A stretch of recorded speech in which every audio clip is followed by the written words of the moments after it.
Hello and welcome everybody to Flicker Effect. This is a podcast where each week we chat about the world of film, TV, and pop culture.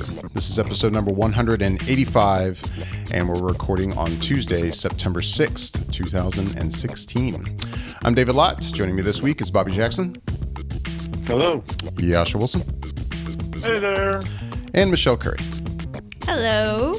How's it going? It's good.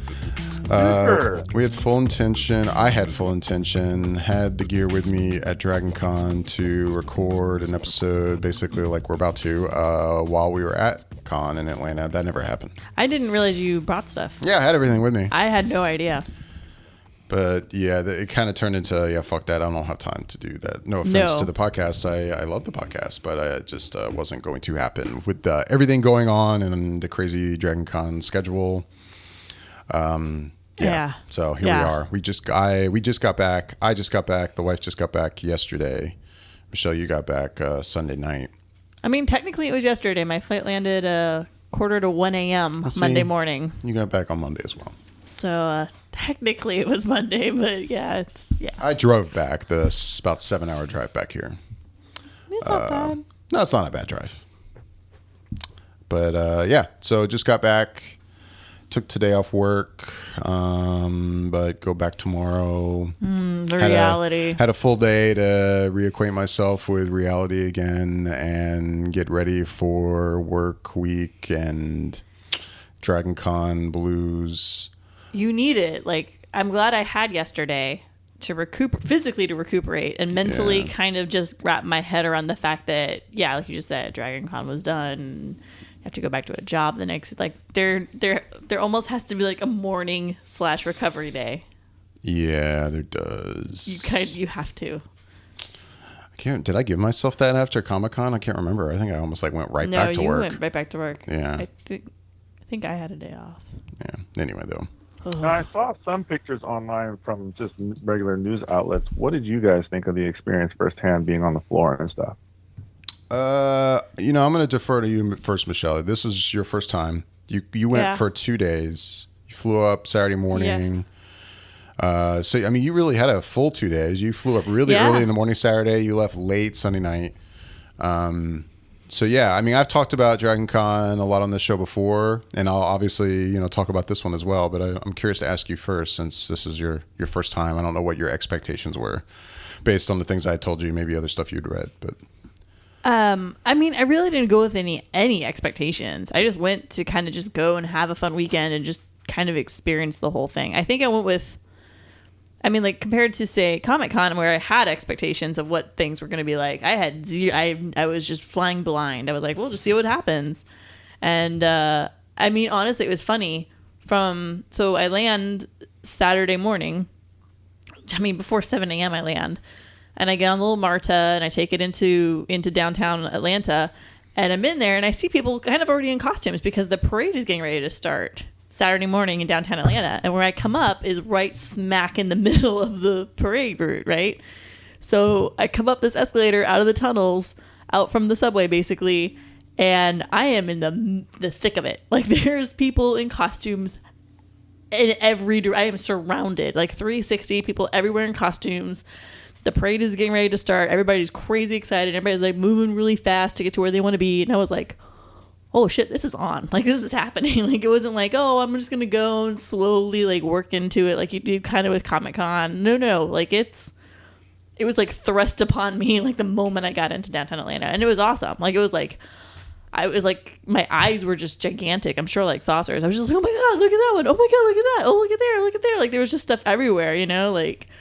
There was a herd of guys as Doctor Who, but they were all different Doctor Whos at one point, kind of huddled in one corner. And I was like, that's amazing. And like, you could tell they put so much time and energy into these cosplays. Like, so yeah, it was overwhelming almost from the moment I arrived in downtown Atlanta, which was kind of cool at the same time. And yeah, it was, and that's kind of how the weekend went. Like, it was just everywhere you turn, there's people in cosplay, and in these, a lot of people, you could tell, put a lot of time and effort into these costumes. It is incredible to see. And like the creativity and just everything, And I think one of my favorite ones, and I should have taken more photos, I'll be honest. I was really not good about taking photos this weekend at all. Because I was just so like, enamored with everything. I think in a way it was just so like, oh my God, like it was just so overwhelming to see so much. Like it's just sensory overload constantly on your visual everything. But like, yeah, one of my favorite ones were, then there was 2 of them that I saw were the people that dressed up as, basically they dressed up as like the alphabet wall from Stranger Things. It was amazing. Like they had like the Christmas lights and the alphabet spelled out and they like had it on them. It was like, it was impressive to see. I mean, I have to tell you, it was like, wow, that is creative as shit. Like to come up with the idea that you're going to be the alphabet wall with the Christmas lights from Stranger Things. Yeah, I saw quite a few different versions of that too. Either like somebody with it on their chest with the lights, somebody like Adriel took a photo with a guy who did it like basically as a piece like behind his head, and his head with little arms next to it were like the axe and all this kind of stuff. I saw one on a photo online that looked really cool where it was a woman and then whoever was with her had himself behind the wall, but it was made of like that kind of felt where he could push his face through it. So it looked like the face was about to push through kind of thing. Nice. So that was pretty cool. Yeah, there's a ton of 11s. There was a ton of 11s. 11 was everywhere with her Eggo waffles. Basically, if there was a woman who probably already kept her hair really short, she was going to DragonCon, she was like, you know what? I'm going to be 11, I guess. 11. Because it's an easy costume, it's really. It's an easy costume. I've got the hair, so I'm good to go. Right. You just wear a really weird, flowery old dress. Yeah. And you throw on basically a rain jacket, kind of, a little light rain jacket. Carry and then you wear your lotions. And you carry around a box of Eggo waffles. You're good to go. And you were good to go. You could even, some people even got excited and kind of did like the bloody nose, you know, coming out of the one like nostril, you know. And I was like, it was good. But yeah, there was a ton of 11s. It was, so I mean, like I would say the most popular costume would probably be 11. And of course there was a bunch of Harley Quinn, you know, and there was a lot of Suicide Squad, kind of rare. There was a ton, God, there are so many Deadpools. Like I thought I saw a lot of Deadpools at Comic-Con. There were a lot of Deadpools here. But I think it was just the creativity that people have, and how much just, God, there's someone so inventive and like just to make something from scratch like that, to put so much time and effort in, you know, it was awesome. I think my favorite ones that I really got to like talk to, like people, because like, you know, I would stop and kind of like, hey, awesome costume or whatever, you know, but like I actually like, it was Sunday morning, I ran into basically a family of Lannisters. And they were really, it was awesome. And they looked amazing too. It was like a group of friends that all were like, we're going to go as the Lannisters. And God, they were great. They looked amazing. And like, they were kind of fun to talk to, and they were really trying to stay kind of in character. And like, when they were doing the photos, like I asked for a photo. They did a couple of different poses and like did different interactions with each other. And I was like, you guys really put in a really amazing amount of work and effort in this. And it was really amazing and impressive to watch. I was just like, I loved them. They were great. They were fun. And yeah, I put them up on my Instagram. They were awesome. I mean, yeah, it's telling your reaction to his question about, okay, what do you think of DragonCon? It's telling what DragonCon's really like, because really all you talked about is cosplay. That's really what it was. That's really what it is. But now, with that said, there's a crap ton of panels at DragonCon. Yeah. But yeah, I mean, more than any other con, I'm sure someone listening to this would go, well, I see all that at Comic-Con too. And you do. You see a lot of cosplay at Comic-Con, but DragonCon... Oh, this is a different level. It's a different level. There's something about like the participation in the con. You're basically either someone who's probably going your first time and you're just going to see people in cosplay, or you're cosplaying. And right. If you go into any of the parties at night, of which there are so many, you've probably got at least one costume for the weekend that you're gonna sport for the weekend, and most likely most people have a costume for each day. Some have two. Some have one for the day and one for the night. Hey, I've got this. You might have 8. You might do a day costume, and then one for whatever party you're going to. People do it for sure. You know who looked really good though, and I will say, David Lott. Oh yeah. As Steve Zissou was quite spectacular, and there was a couple of Zissous walking around. Like, I was surprised how many I saw. Yeah. But of all of them that I saw, I was like, dude, nobody compares. David looks amazing. Oh, thanks. Like, he looked quite good as Steve Zissou, I will say. And he put a lot of time and effort into that costume, too. I've slowly been watching you make it over the weeks, tweaking it here and there. It looked really good. That was my I saw first. the pictures, and yeah, you look pretty awesome, man. I will have to give you credit for that because that was a pretty damn good. There was no question as to who you were. If you're a frequent moviegoer, you catch it right away. And I am more than that, but I knew like right away looking. I was like, look at David. That's awesome. Yeah. I wanted to find. We were at the Star Wars party. I think it's called Last Party on Alderaan. And, the Alderaan party. And there was apparently a guy in there somewhere because as I'm in line to get in, another Steve Zissou walked out. Oh, yeah. And he said that there was another Steve Zissou somewhere inside who was giving away like the membership rings like that are in the film. And he was wearing one. He's like, you got to find this guy and get a ring from him. And I never found him. I wanted one. They were legit. Yeah. I mean, I did see some Zissous over the weekend. I'm sure if we literally did a contest of all of them, I feel like you would have won. In to what I saw, I was like, yeah, no. I mean, yeah, by no means was it the, when there were tons of them compared to like, I mean, like, lots of other characters. So there was you, and I think I probably saw 4 or 5 others, right. Which for a movie that's been out as long as it has been out, and for not to have as big of a fan base as so many other characters do, I thought that was a lot of Steve Zissou's because it's just kind of, for those reasons. Yeah, but, they're a friend of mine. His boyfriend went with him, and it was going to be his first DragonCon. And he decided to do a character, and I'm going to butcher this because I only just recently saw this YouTube video. I hadn't heard of it, and it was. I'll try to look it up as I talk about it, but. Basically, he wanted to do this character, and he had told my friend, like, hey, I'm going to do this, but no one's going to get this. And Arnie was like, look, yeah, they will. Like, trust me, this may be, it seems extremely obscure to you, but, yes, someone will get it. Not only that, but he made it onto the DragonCon Instagram feed in this costume. Really? And it's this costume it's supposed to be a woman, blonde-haired woman who's all about shoes or something. It's this YouTube video, and Arnie showed it to me, and it's funny. But yeah, she does this whole song at the end about like shoes and wanting to go shopping for shoes and $300, and I don't know. You'd have to see it. I'm completely butchering the explanation, and I hadn't heard of it either. But sure enough, like I think he said he walked into the door of the first hotel once he got there, and it only took a few minutes before like 5 people already like made a comment at him, like they knew exactly who he was. Oh, like, that must have felt like such redemption for him. I know, because he was like, "Oh, no one's gonna get this." I'm like, dude, I know what you mean, but trust me, at this place of all places, like you'll probably get 50 people to come up to you and tell you that they know what you are. But anyway, I don't remember the name of his character. I think that's kind of what's so cool about the con is that. I mean, it's not like just major fandoms. It is random, obscure things, and people will still totally get it. Like it's great. It's a really cool thing, And they have so there's the one ballroom they have where you can do meet and greets with famous people of all kinds of geekdoms.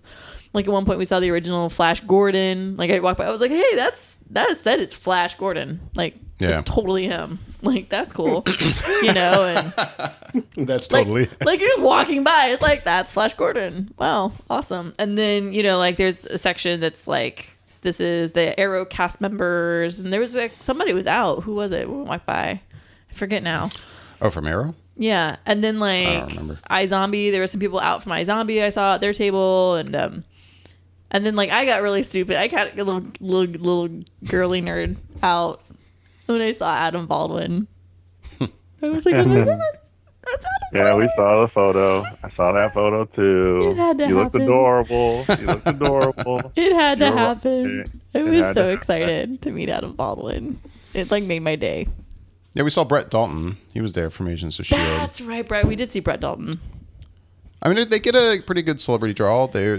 Charlie Cox was there. He did panels on 2 of the days, I think. I watched one of them on DragonCon TV. I didn't actually make it to the room. But William Shatner was there doing a panel, a Q&A panel the very last day on Monday morning. So I caught some of that on DragonCon TV before we checked out of the hotel and left. Definitely got a good celebrity mix. Well, even what was that Sunday night when you guys were getting ready for the one ball that you were going to? What was that called? Mechanical Masquerade. Yeah, the steampunk ball. Steampunk party. Yeah, so everybody's in the room getting ready, and I'm not, because one, I don't have a costume, but two, I'm getting ready to leave Atlanta, and I was so bummed. I was like, I want to stay. I don't want to leave. This is so much fun. You guys all look so cool in your costumes. I don't want to go. But anyway, so everybody's getting ready. So we were watching on the live feed in the room the costume contest, I guess. Oh yeah, they don't do a costume contest every night. They do one at least. They did one Friday night, and they do another one Sunday night. And I forget like what the differences really are supposed to be. I want to say like the Friday night one is supposed to be more about like actually just the quality of the costume itself, and not so much like you playing the part. But then the Sunday night one is supposed to be, I think, more about you're really in the role kind of deal or some shit, and you do like a whole little like presentation when you walk out. But anyway, that explains a lot. Yeah. Well, so it's funny. So like, you know, we're sitting there getting ready to watch it, and we're like, oh, I wonder who the hosts are going to be. And if you rewind to the day before, David and I were walking around the vendor's floor, and randomly I'm like, oh, hey, that's Joey Fatone walking right by us. Right. Now, I'm used to seeing Joey Fatone in Orlando. All the time. All the time, because he's all over Orlando all the time. Like, you could be in a Publix and be like, oh, shit, there's Joey Fatone. Like, it happens. So to see him in Atlanta really kind of threw me off. I was like, what the fuck is Joey Fatone doing in DragonCon in Atlanta? Like, right. Is he stalking me? What's he doing here? Like, this is not a normal finding grounds. This is weird. Fast forward Sunday night. Who's gonna host this little contest? Ding ding ding! Joey Fatone and Chris Kirkpatrick are hosting it, and it was weird. It was, but I got to say, of all the hosts I have seen do those contests, they were actually probably the best hosts I've ever seen. And a lot of times they've even had, I mean, and in fact, Friday night they had two of the people from Mythbusters. Yeah. Not the main two, but, you know, like the side hosts. It was the chick. The chick. God, I can't remember her name. And the white guy. The dark-haired guy. They were like, I think they're technically because there was another Asian guy. Yeah, you know? They're like the Myth Builder Buster, or the Builders. The Builders, I guess, is what they were called on the show. Technically, they were kind of the ones that actually had to execute the building of all the stuff. Yeah, and in fact, I would think it was just like 2 years ago. The Asian guy hosted by himself. Right.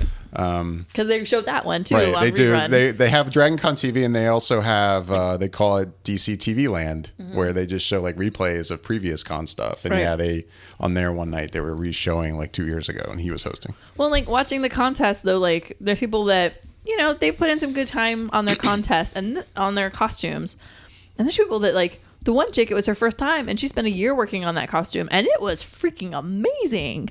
And I was like, oh my God, like Jesus, like she went all out. It was the steampunk, what was it? What character was it? Belle. Was it Belle? Yeah, it was. Yeah, it was a steampunk Belle. It was amazing. Like it was awesome. And it was her first time ever doing a costume. And like, I was like, Jesus. Oh, and she was young too, wasn't she? No, was she in the like, no, she wasn't in the youth. She was an adult. She was an adult, but she was really young, like 18. Something like that. It was amazing. I was like, oh my God. Like it was one of those things like you see people put all this work and time and commitment and effort into it. And you're like, geez. But I mean, honestly, as a whole, the whole con was amazing. And it's a lot different because usually you go to any kind of a convention, it's usually restrictive to one hotel or one convention space. And to have this kind of really all over, it's in like, what, 3 hotels? Oh, 5. 5 hotels. And then there was buildings down the road where there was stuff at. It's in 5 hotels, and then also they have right there near these 5 hotels, it's in Atlanta, it's called America's Mart.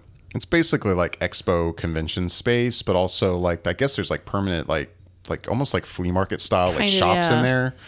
But they have a lot of open space that they can, rent out to, I guess, conventions. And all of the vendors were in that. And in fact, they've now grown to the point that some of the panels and panel tracks have moved into there. Like alt history was in there.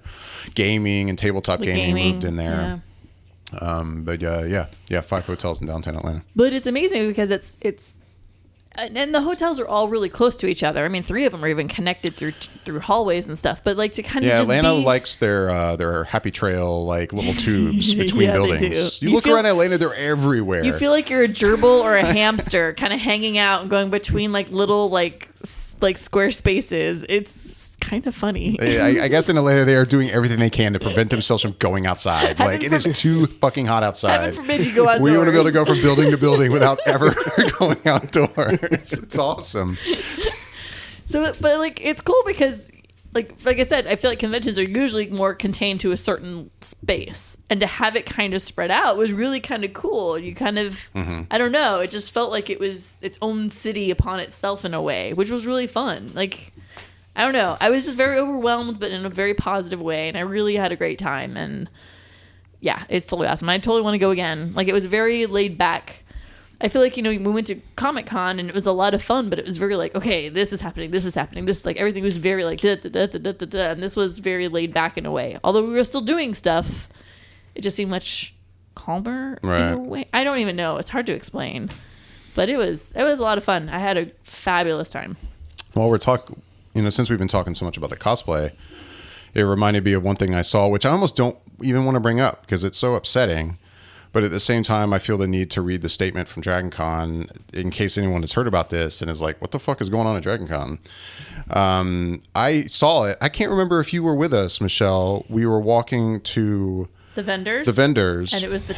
Yeah. Oh my God, I almost said something to you guys. And I was like, no, if I say something, I know exactly what you're talking about. I didn't stop and look at this because... No, I did. It was not... Well, no, I looked and saw it, but I didn't. We didn't stop, and I didn't make a point to stop and look at it because I knew if I did, I probably would have said something. I was going to get mad. And get angry about it. There were two people cosplaying as the Twin Towers burning. Oh, wow. And actually had Barbies as like people falling out of the buildings. Wow. Now... Yeah, it's made, I guess, the social media rounds because obviously pictures have gotten out there. People are upset about it. And yeah, as we passed by it, and it was very quick because they almost made a point not to really look at it because I heard somebody else's reaction to it. There was that girl. She goes, "Oh my God, that looks amazing!" Towers. And I was like, "It's the Twin Towers." And I was like, "Oh, don't look." Are you fucking kidding me? Like, I literally was like, "Don't look," but I had to look because are you fucking kidding me? Yeah, like somebody. Did that? It would appear that they weren't, as DragonCon calls it, you become a member of the con for the weekend. They weren't members of DragonCon, it appears. They just showed up downtown. They must have just showed up outside the convention downtown. Okay. It sounds like they weren't there long, but yeah, DragonCon put out a statement. I want to read it real quick. It's pretty short. They said, "We share the concerns of everyone who was upset by these costumes. Their costumes were offensive, distasteful, and completely inappropriate. We became aware of these individuals in the evening and dispatched both DragonCon and hotel security to find them, pull their badges, and escort them from the property for violating convention policies. They had apparently left the DragonCon convention area shortly after the photographs were taken. Based on other photographs we have seen, we do not believe that these individuals were members of DragonCon, meaning they had not purchased badges that would have allowed them to enter the convention." So that's what DragonCon officially had to say about it. But, I'm looking at the photos right now. That is pretty. It was bad, and like it was one of those things. Like it kind of happened so fast because like David, Adriel, and I were on the streets. Me and David's wife. So we were walking to the vendors, and it was bizarre. We were waiting on the traffic light, and it was like the one girl kind of yelled out that phrase, and she seemed almost excited by it. And I was kind of like, wait, did I just hear that right with the inflection in your voice correctly? And I'm like, I gotta look at this. And I look, and I mean, I didn't look long because I almost couldn't look wrong because I got pissed almost instantaneously. Like I was just like, I can't even effing believe you even had the audacity to even think of doing this, let alone execute this plan. Right. Like, where the hell did you what universe did you come from? That's like dressing up a little kid as Sandy Hook and like throwing them out there just saying, "Hey, this is cool. Like you're gonna get lots of candy for this." Like what? It was just like you are mocking the death of thousands of people. Like, yeah, I can't. Yeah, I mean, it doesn't have to be said. It's terrible, but oh God! And so I was like, I can't look for long, and if I don't keep walking away, I'm going to say something horrific. And I'm like, and it's sad because it was like that was probably the only negative thing I think all weekend that I saw or that had occurred. I mean, there were some people that didn't do very good, half-assed costumes, but like whatever. Yeah, there's a variety of stuff. There's a variety of stuff, but like that was the most. It was not good. No. But anyway, I just I know that's been making the rounds kind of on social media and on news at this point. So I don't know. I just wanted to read that statement since I'd hate people to look at that and go, God, is this what DragonCon is? Kind of thing. Like, fuck no. Like that's not at all. That's ridiculous. Not at all. So anyway, but yeah. Also to answer your question, Yasha, I mean, DragonCon was great. This is my 4th year in a row going. Every year's kind of been a different kind of experience for me because of the things I've chosen to do, because there's just so much to choose from.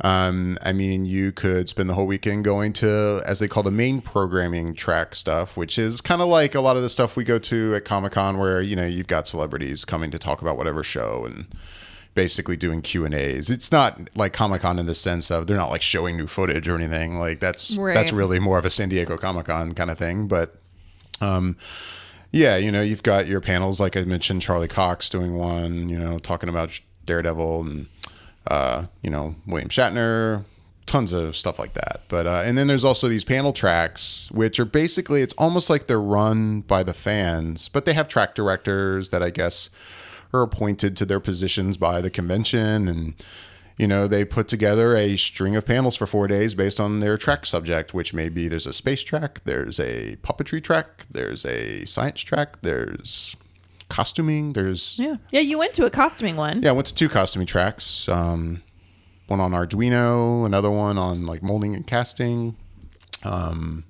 stuff like that. But yeah, I mean, it's just so much stuff to choose from. And I mean, I very easily could go to DragonCon and pick one track that I could almost just spend the entire con in that one track room. Oh yeah. You know, and then I mean, there's like probably 30 other tracks that I missed out on, you know, the whole weekend. I mean, there's so much to choose from that sometimes it's almost like I can't decide. I'm just going to walk around. You know, like it's overwhelming. Like there were times that we would all be like, "What do you want to do? What do you want to do?" And it's like there's only so many options. You're like, "Oh, F it. Let's just walk around and look at people." Like you just give up and you're like, "We're just gonna look at people." There were some cool things that we could just walk up to. Like we saw the solar thing out on the pool deck. Yeah, every day they've had this every year. They've got it must be a local. I think it's a local little organization to Atlanta that does. They set up solar telescopes out near the pool at the Hilton. And as long as, you know, it's a clear day, you can go out there and look through these telescopes and look at the sun. And they have different telescopes showing you different types of, you know, light, you know, spectrums coming from the sun. They also had a IMAX set up with better like live feeds of the sun from better telescopes somewhere else. Yeah, they hook up with like telescopes from around the world and they have live feeds going in. So you can go in this tent, you can see the live feeds from telescopes from, you know, major observatories around the globe, and you could see it in different spectrums and different locations. And so which is kind of cool too. Yeah. It was neat just to be able to walk up and be like, "Yep, I'm going to go look at the sun." I'm going to go look at the sun now. They even gave us little glasses, which I have right over there. Oh, yeah. Which I actually used today to look at the sun. Oh, did you? Yeah. I was unpacking my stuff, and they gave us these glasses with lenses in them that make it safe to look at the sun. Right. And they're also kind of made for looking at the next total eclipse, which I guess is coming next year. What did it say, August? They've got the dates written on the glasses, but I'm unpacking today, and I saw them, and I'm like, I went out in the front yard and looked at the sun. I'm like, yep, I can look at the sun. That's cool. All right, whatever. But it's like and then there was the room off to the side that had some costumes, like costumes that were like the best costumes, I guess. Yeah, for a couple of years. Near, that was kind of cool. That was right near the costuming track, so the costuming track had like almost like a museum room set up with costumes from kind of like some celebrity costume makers and stuff like that. They were really cool. Like it was just neat. Like it was just neat how you just walk around and you can just people watch, or you can just kind of jump into this room and see what's happening here, or what's happening over there. Like I don't know. It was very free flowing. We go to the gaming floor.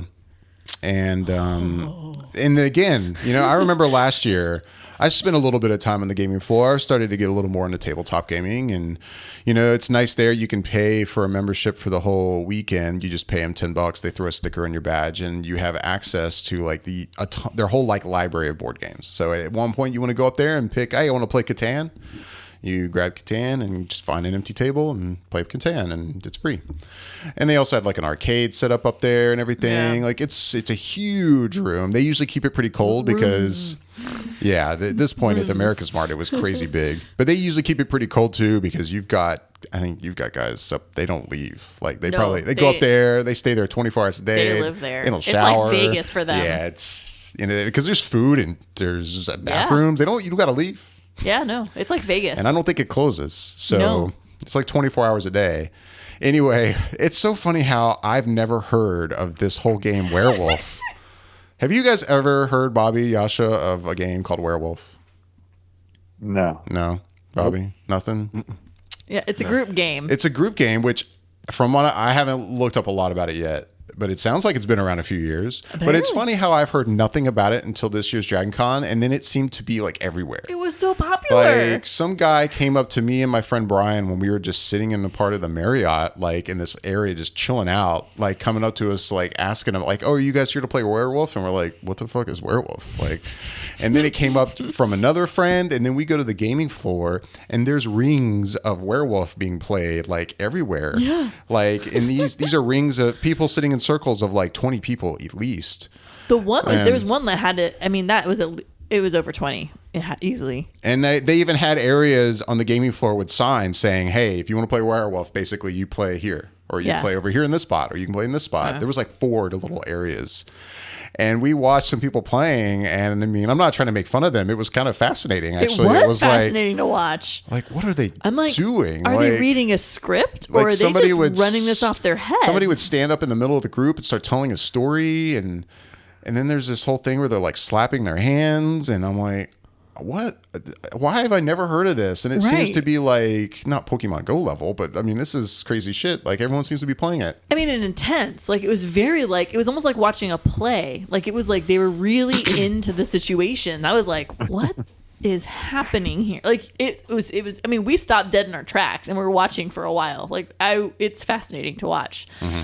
But it was so fascinating. Like, I mean, I turned around and looked at David. I was like, guess what I'm Googling when we walk out of this building? Yeah, I got to know how to play this. I was like, holy crap. Even if I never play myself, I just got to know what the hell's going on. I need to know what the hell this is. And honestly, like, we were reading about it, and I looked at David. I was like, actually, this would be kind of fun to do. Like, Yeah, I kind of want to do try this. I totally want to try this. I think it's kind of like, it's almost like a murder mystery thing. Like, you pick 2 people to be werewolves, and then one person's a doctor, and then most people are villagers. Most people are villagers, and nobody knows who's who, and so people are making up bullshit stories about who they are as a person, and they can make up whatever background story they want. They could be totally truthful. They could just make up stuff, and like it kind of looks like a really fun like evening like fire around the fire pit drinking kind of game night thing to do. Yeah, I guess like at night, like if everyone closes their eyes, but the werewolves like conspire with each other to pick what villager they're gonna kill. Yeah, and it's weird. And then like it seems fun though. There was like I think did they call it a hanging at the end of every day? Somebody hangs. Oh yeah, because they are lynching. They're lynching. Yeah. They're lynching people. That said lynching. It definitely said lynching.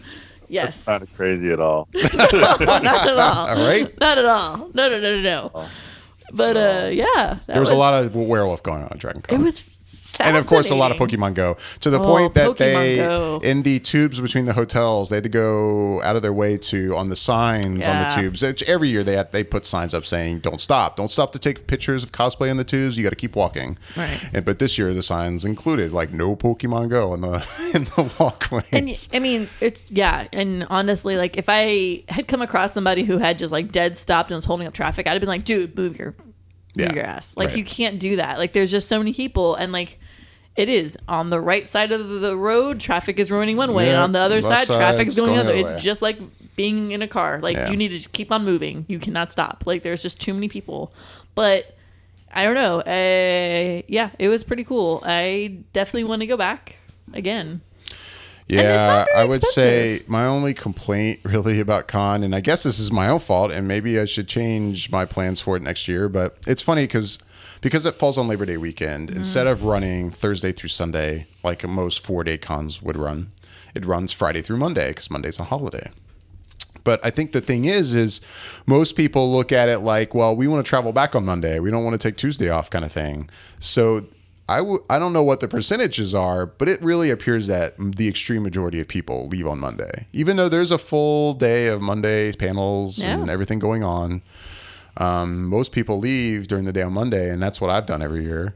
So it always feels so short. Like, I mean, every con does. Comic-Con feels short. You know, we all go to Comic-Con, and it's like, fuck, you know, these 4 days flew by, you know, but then DragonCon, it's like, you know, you're leaving on Monday morning and it's like, fuck, this is kind of 4 days, but it's not really like shit. It's over already. And I really wish they would still just shift it Thursday through Sunday. But I guess next year I could just stay and leave Tuesday. But yeah, I've always just been like, I don't want to take Tuesday off. Let's just get out of here Monday morning. But right. Oh, DragonCon. And then the planning starts early, like the hotels. It's funny. It's definitely kind of the opposite of, not the opposite of Comic-Con in this sense. It's not hard to get a badge for DragonCon, but it's hard to get a hotel room. Right. If you want to stay at a host hotel. And you got to plan early. Like if you're listening to this and you're like, hey, this sounds cool. I want to go next year and do the whole experience and stay in a host hotel. Like you need to get ready and get your deposit ready to go like now. Like the Westin went on sale today. Are you serious? Yeah, like they're probably the Westin's probably sold out now. So usually the other hotels I believe will go on sale later this month. I want to say like when I booked the Marriott last year was the beginning of October. But it's fast. And I feel like the hotels almost like capitalize on you just came from con and you're probably excited and you want to go ahead and book next year. Like, hey, you can do it right now. Like, and a couple of the hotels even let you kind of pre-book if you stayed. Like if you stayed at the Hilton this year, they let you get a voucher to like guarantee a spot for next year. But not every hotel does that. And then, yeah, they all have their own policies. Like, I think if you book at the Sheraton, like they make you, when you book, you have to pay for the entire stay. Like right when you book. Are you serious? Yeah, it's crazy. Wow, that's nuts. Yeah, and these rooms are like $250 a night rooms. These it's not cheap. No. So anyway, if you're listening to this and you're thinking, man, I really want to experience this next year, just keep in mind, you go to dragoncon.org. There is a host hotel section, and they have like a little table set up that if they don't already have it set up for the 2017 hotels, they probably will soon. And they'll tell you like, hey, these are going to be the booking links for each hotel, and the Marriott should go on sale this day, and the Hilton this day, and et cetera, et cetera. So keep an eye out for that. Badges for DragonCon, they have never capped it before. I don't believe they capped it this year. They're not bad price though. They're really not bad price. I have to say that is not bad pricing. And I mean, I bought mine Saturday. Like David went with me, and we waited in line. I was in line literally from the time we walked in line and I walked out. It was exactly 1 hour. It took me 1 hour to get my badge. Yeah, it wasn't bad. Because I was registering. I was doing everything from scratch. On site. Between waiting in line on site, going through pre-registration, getting registered, and then having my badge made there, the whole thing took an hour. So I felt like that wasn't bad, in my opinion, for me to show up and do it on site. Yeah, no, it could have been much worse. And, they don't sell out, but they kind of do this thing where throughout the year, the price will occasionally get bumped up to a higher amount. Like right now, if you go ahead and buy your badge for next year, I think it's $80 for the 4-day badge. But in like 2 weeks, it's already going to go up to I don't know what, like and then a few months later, it'll go up to another price, and it keeps increasing throughout the year. So, but I think affordability wise, those badges go. It's pretty affordable. Yeah, and it's not bad. You can buy even a 1-day badge on site, like Saturday. If you're like, I just want to go Saturday, you can just buy a Saturday badge Saturday morning, right there, 8 a.m. You can go right in. Yeah, and all the parties we were talking about, they're included. Because I've been to other cons like MegaCon right here in Orlando. They have a couple nighttime parties, but I had to buy a ticket to them to go. Oh, that's right. If you've had that experience and you're thinking it's the same at DragonCon, it's not. It's the only thing I can think of that you have to pay extra for at DragonCon is they do some workshops. Like, for example, they had a couple workshops with a guy that was on that sci-fi show Face Off, where you could do like a costuming, like building workshop thing for like 2 to 3 hours, and it was like $125. Jeez. But that might be worth it. That's pretty sweet. No, it's actually what you were going to do in that workshop. It was actually a pretty sweet deal. But I mean, other than that, like pretty much everything is included with the badge. Yeah, I mean, it's impressive. Other than like food and probably the copious amounts of alcohol you're going to consume. I will say we should have had more trips back to the room to refill. Yes. Buying hotel bar was a rough one for the old wallet there, but it was still really fun. Had a really good time. Yeah, it was a lot of fun. It's always a lot of fun. I hope to go again next year, make it 5th year in a row. We need to get Bobby and Yasha to go. Yes. I want to see Bobby and Yasha partying every night. Oh my God, it was so much fun. You guys would have so much fun. You guys would have so much fun. Oh my God. Because we don't have fun when we hang out anyways. I know, but you guys, the thing is I know, because you guys really enjoy seeing cosplay at Comic-Con, and like I remember how like you guys would be like, oh, look at that one. You guys would lose your minds here. It's just so much. Like I mean, you ride in an elevator with a plethora and a range, just a diverse range of people in costume. And it's just so like, I don't know. I mean, like, I was leaving the other night and there was this guy and he was a really awesome Negan.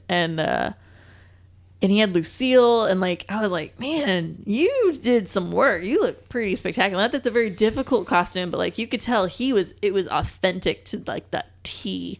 And I was like, man, you look amazing. And then I was next to a Powerpuff Girl on the other side. Like, I mean, like the range is just like, it's just. It sounded insincere, but it was really sincere. I mean, and she did a really good job too, but it was like, I have a mass murdering killer from Walking Dead next to me, and I have a Powerpuff Girl next to me. Like, it's, you just never know what you're going to get. Like, it's just, which is kind of fun and awesome. And then, yeah, like, I feel like the famous people there were kind of a little more chill than at Comic-Con. Like, they seem to be not so like, I'm surrounded by security, I'm in and out the door. Like, they were kind of walking a little, like, it was very, I don't know, it was very laid back. I mean, yeah, it's not like you're getting a lot of that, like, you know, I don't want to say A-list celebrity like you do at Comic-Con where, you know, to walk the floor at Comic-Con, they're in costume kind of thing, but still, I know what you're saying. Like, you get some pretty big names, and it does seem like they can almost wander, and even though, yeah, sure, they'll get people that go, hey, it's awesome to see you, like, they're not getting attacked. Right. Like, it's almost like they feel more comfortable with this group for some reason. Yeah. Kind of like, you know, I told the story a couple years ago when we were in the elevator with James Gunn's brother, Sean Gunn. Mm-hmm. And, I mean, again, Sean Gunn's not like, you know, he's no big name by any means. He's done Gilmore Girls and he's done Guardians of the Galaxy. This is what he's known for. Still, among this group, I would almost half expect him to be like, God, man, among these people will call me out in a second and attack me. And no, he was just like, hey, whatever. He was just hanging out in the elevator. Yeah, it was cool. But, yeah, it's good times. And it's over now. I feel like if we were to go, like, I know where Bobby would be. Like... I know like where we would find Bobby, because I know like everybody would kind of do their own thing during the day, you know, and it was like Bobby's probably going to be over here doing this, and Yash is going to be over here doing this. Where is this? Like, I'm curious. Where are you labeling? Bobby wants to know too. Like, I'm telling you, man. The minute we get there, be like, God damn it, did we lose Bobby and Yasha again? Where did they go? No, I feel like that's how it would be. It'd be like, wait, where did they go? Like, you know, like I feel like Bobby would be trying to get to the panels where they would have like the TV shows that we watch, like Arrow, and like they would have like the people that showed up for those. Like that's where Bobby would be for sure. Like that's happening. And I feel like Yasha would be kind of all over the board. Like I feel like he'd be like, I just want to see what WTF is happening at this costume one, and then I'm going to go over here to the auction, and then I'm going to go to this panel. Like I just feel like Yasha would be almost anywhere. Like he would pop up in the most random places, and I'd be like, "Oh my god, look, it's Yasha! Where's he going now? What's happening?" There's Yasha. He's but got a fire. I feel like Bobby, because he's very like almost way organized. Like I feel like I know exactly where he'd be almost all the time. Right. Like I would probably surprise you on that. Yeah. I mean, based off of what we said and the stuff I've told you, like, what do you feel like you would do?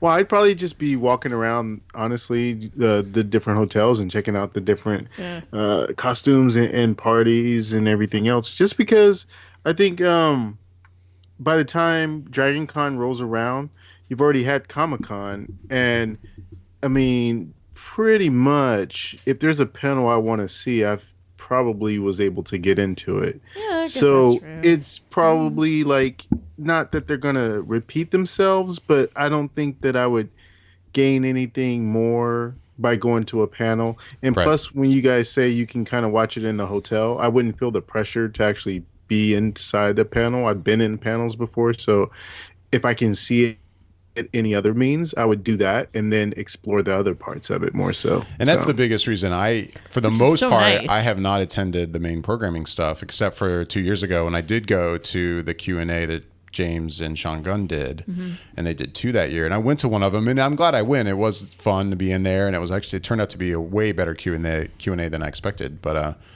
yeah, the biggest reason I don't go to a lot of that stuff, because like you just said, I mean, they pretty much broadcast them live on DragonCon TV, which is really nice. Like watching the Charlie Cox interview, I watched all of it. I'm like, hey, this is cool. I have to go wait in line to get into that room. I'm just watching it from my hotel room. Yeah. And it was nice this year, and it seems like they're going to expand it. So DragonCon TV is available in all the host hotels, of which there are 5.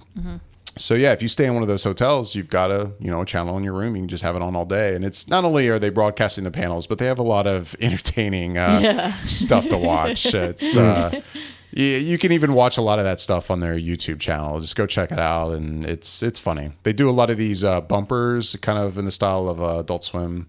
Yeah. And they do a shit ton of them that just fill the space between panels and little clips that they show, and those are funny. They this year for the first time they allowed you to buy, and it was only if you had a DragonCon membership already, but you could pay an extra $10 to get a streaming membership, where if you weren't fortunate enough to stay at a host hotel, then you could stream DragonCon TV on the internet. Plus, I think they actually did manage to get DragonCon TV into a couple other hotels, like the Ritz and the Omni or something nearby. Yeah, they're right next door to all those too. They're just not officially part of the thing. It's nice now. It's to the point where if you're like, man, I can't stay in a host hotel, and now I won't get DragonCon TV, you can actually now get it on a computer, which is cool. Nice. That is cool. I think they're talking about possibly expanding it to where you could probably pay more and just get streaming and basically streaming at home. Like Comic-Con has their own thing. Kind of, yeah. Though I think right now with Comic-Con HQ, I don't think they did many panels live, did they? They have them available after the fact. I have no idea. Yeah, probably. I think most of them were available after the fact. I don't know that any were actually literally live. I think all of them went after the fact. How long after the fact, I'm not sure. Like, it could have been a few hours after. It could have been a day after. It could have been a week after. I'm not sure. Yeah, I'm not sure either. I have a subscription to Comic-Con HQ. Sadly, I haven't used it much yet. Oh, wow. But I guess this is kind of this, in a way, you can stream year round, random. Okay, I'm with you. But yeah, so that's nice, and that's why I haven't gone to a lot of those main programming panels. And I've tried to take advantage of going to these like smaller panels for these different panel tracks and actually learn some stuff at some of these things. Yeah. I mean, that's how I learned a lot of the costuming stuff I've done. And I've been to some of the science and the space track stuff just because I'm interested in that stuff. So that's always been fascinating, and those have been some pretty good panels. They get a lot of good guests and experts to come in there and talk. Yeah, I don't know. Like I said before, I could probably spend an entire con in just one of those tracks and miss all the other stuff, and probably be perfectly entertained, and then be like, "God damn it!" But I missed all this other stuff. It's too bad. I was impressed with. I know my wife and I. We were impressed with ourselves when it comes to the parties this year. Like shit, that one night we stayed up till like 4 a.m. It was 4 a.m. I left you guys at 4 a.m. It was literally like 10 minutes to 4 a.m. and I was heading into my Uber. Every night they have a rave every night in the biggest room at the Marriott. But this rave, every night it starts at 3 a.m. It goes from we went. Oh, that's amazing. 3 to 5 a.m. And we happened to be up because unfortunately, and long story short, my wife had intended to go the entire con without getting into it. Unfortunately, she couldn't do that, but we did manage to work it out so that she was able to fly up Saturday night. Yes. And she was there Saturday night, all day Sunday. We drove home Monday. And because she didn't get in till late, we immediately went to anher party. And she got there, I think, at 1:45 a.m. Yeah, it literally, she walked in, we did hugs, and we're like, "Here's a cocktail. And put on your party clothes. We're going." Right, and we ended up going to the rave at 3. Stayed at the rave for like an hour. Yeah, it was awesome. crazy. And I'm normally in bed at 10 every night. I'm impressed that I'm pulling this off right now. It was fun. I mean, I was pretending I was 23 years old again. Yeah, exactly. So it was great. I was pretending I was definitely 10 years younger than I currently am. And the next morning, I will say, as far as a hangover goes, and I had a considerable amount of liquor that night. No hangover. My legs, on the other hand, were so sore from dancing and jumping and raving and doing other things. My legs, have not been so sore since I ran track in high school. I mean, I woke up and I moved my leg and I was like, oh dear God, what did I just do? My legs have not been that sore, and I can't even begin to tell you how long. And I don't know, it was totally worth it. It was so fun. So fun. And I will say, as cool as it was for you guys to be in the hotel, it was nice to have you guys. So I stayed at Airbnb uptown a little bit, and they were staying at the Marriott, which is the main hotel. So it was nice to kind of have your guys' room as a home base, but it was kind of nice to have the Airbnb. And I'll say, even if you can't get into one of the main hotels, catch an Airbnb, dude, because the way Atlanta is laid out, you can get on the Marta or an Uber, and it's just quick and easy and cheap, and like you can just move around without issues. Like, it was totally worth it. It was awesome. I had a great time. Yeah, it was a good time. Maybe one of these years we'll get Bobby and Yasha out there. That'd be awesome. Dude, you guys have got to come out to Atlanta. Yeah. That would be, it was so much fun. Kind of marks the end of, I know, my con season of the summer. Kind of always starts with now MegaCon, like right on Memorial Day weekend. We got Comic-Con in the middle of the summer, and now DragonCon ends, and now it's probably won't be a con for a while until that big Star Wars convention I'll be missing, which is a sore subject. But yeah, so that was that. That was DragonCon this year. I feel like there's other stuff. I'm sure there's lots of other stuff I'm not talking about that happened, but it's not like there was a lot of big news or anything out of the convention to talk about. So. Yeah, I mean, it's not like a news thing. It's just kind of a fun thing. It's just a fun geek out kind of thing, because it's just, again, it's seeing people that are interested in similar things to what we are interested in within our pop conversations that we have about our geekdoms and our nerdiness things that we follow. And like in the same way, you know, like I remember, because like at one point, like at least for me and Yasha, I know when we were at Comic-Con, we both were like, we're amongst our people, you know, like we feel like we're with our people, man. And that was kind of the same. You're like at home. Yeah, it was kind of the same thing. I mean, everybody's got their thing that they love, and it's cool. Like, I may not be into it, but I respect how much you're into it, and that's awesome. Like, good for you. I'm glad you're enjoying this thing. You know, like, it was just fun and lighthearted, and again, I feel like overall everybody was very nice and friendly. Like the people going, like people are really open to taking photos with you. I mean, they're in costume. Like they're, you know, some people, that's all they do. They get in costume, they go stand in the lobby, and they just take photos like they're a character at Disney World. Yeah. I mean, there's a lot of people that know they've got a good enough costume that they basically find a spot in the middle of the lobby floor, and once one person's taking their photo, a bunch of people are, and yeah, like you just said, they're basically like, I'm a character now, like at Disney, and I'm just here to get photos. Like, but even so, like waiting in line, you strike up a conversation with people and it's all good. Like, it just was very chill and not, it was just I feel like nice. I feel like that's almost like the consensus at events like that with the people that are so diehard fans and fandom. Because I've been down to Comic-Con while I haven't been, this was my first full adventure into going to every single day. But everybody that I talked to down there was incredibly friendly, just incredibly friendly, warm. Everybody had a moment to geek out and talk about what they were there and excited to see, and it was just awesome. It was a really, really, welcoming environment. Everybody seems like on the same page. Yeah, exactly. Yeah, no different here. Yeah, no different here. It's kind of the same vibe, which is awesome. Like, you just feel comfortable amongst complete strangers. Really, is what's happening. But sorry, Bobby, go ahead. No, I was just gonna say, now, can I get a couple minutes to share what I've been watching? Yeah, go ahead real quick. Yeah, man. Yes. All right, so let me run them down real quick. So obviously we've been not doing a real full-blown show for a while, so I took the time to watch a few things, as I tend to do. First up was Hell or High Water. That's got Ben Foster and Chris Pine. They're brothers, and they robbing banks in order to try and pay off the mortgage to their house. And I gotta say, it's a really great movie.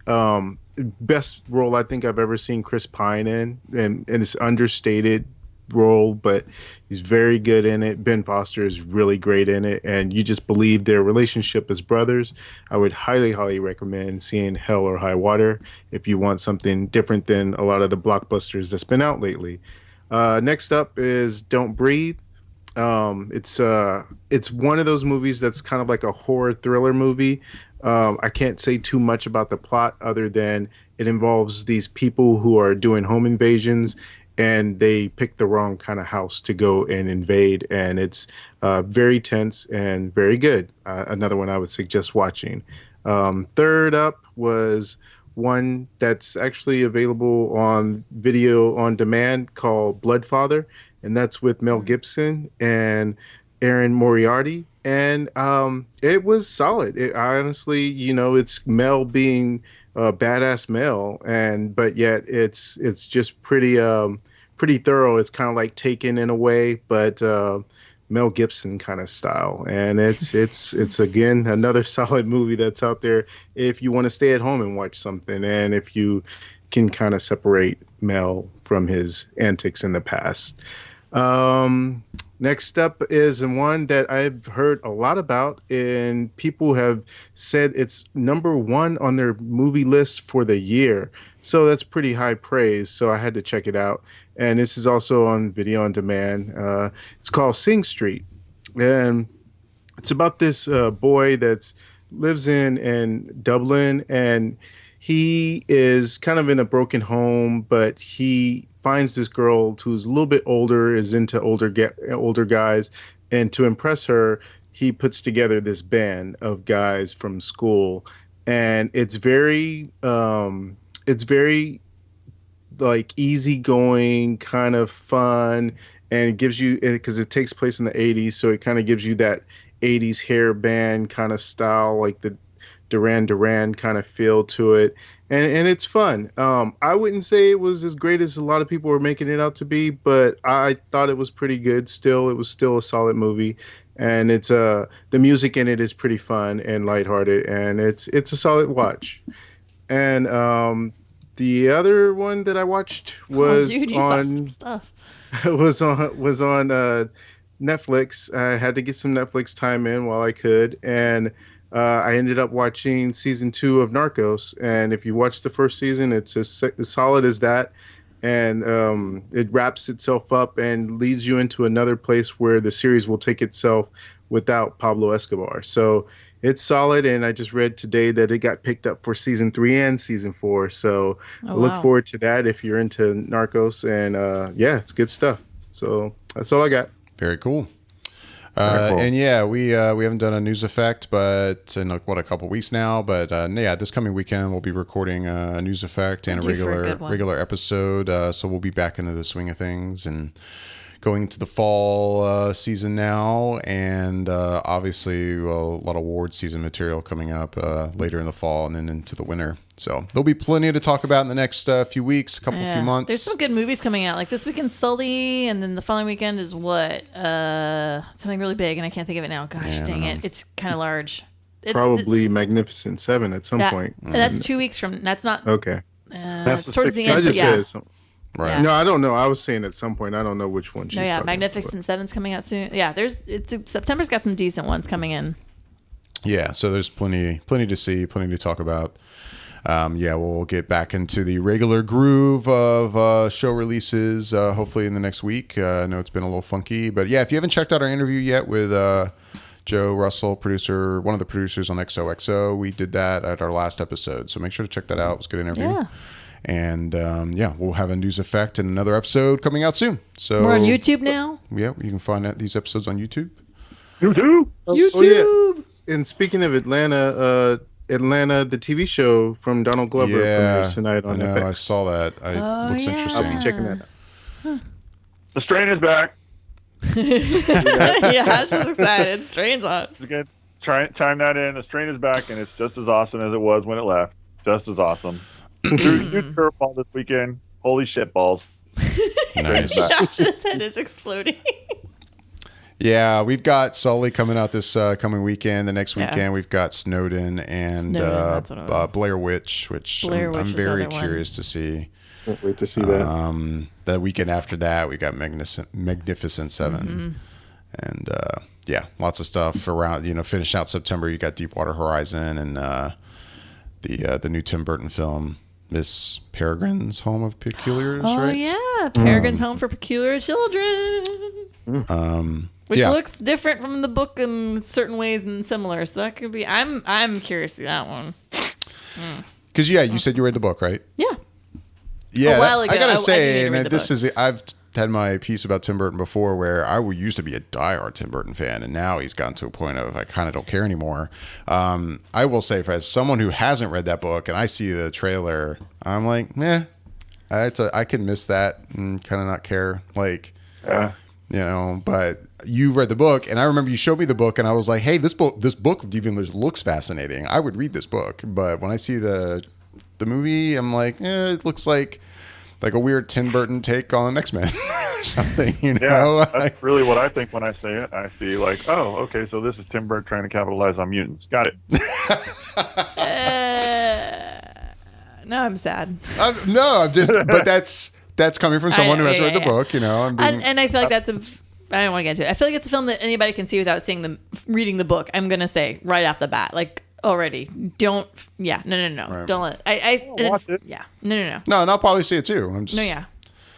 I don't know. Maybe I'm still so jaded at some of the things he's done that I'm like, I don't trust you anymore. I'll be dragging you into the theater. All right, I'll go. The month. I'll be like, come on, let's David. do this.